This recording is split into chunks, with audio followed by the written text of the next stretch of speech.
Ha? Isa 10 siya. Yung rate mo? Ano? Ilang rate mo? Sa review ko. For me, isa 10.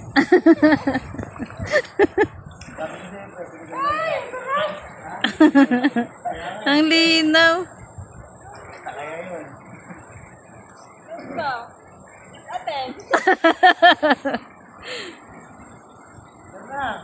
Susunod na yung gagawin. Hindi, papalit yung anak ko. Tayo ka, tayo.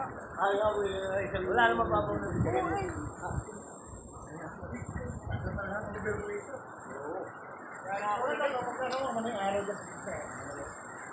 Ano yan sa baba?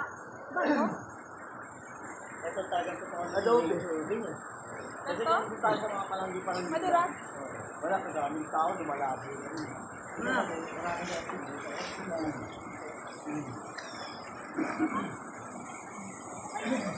Okay na.